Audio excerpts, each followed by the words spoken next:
కొంతమంది నిర్ణయాలు వాళ్ళ గురించి తీసుకోరండి, తల్లిదండ్రుల కోసం తీసుకుంటారు.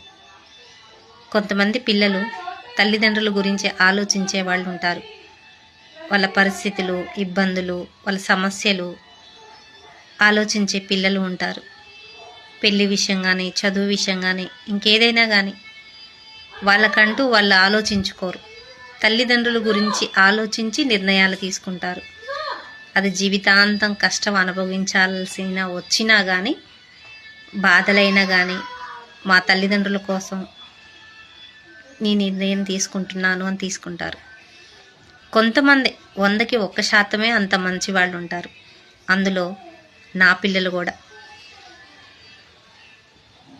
నా బాధ్యత, నా సమస్యలు ఆలోచించి నాకు బాధ కలగకుండా వాళ్ళు నిర్ణయాలు తీసుకుంటారు.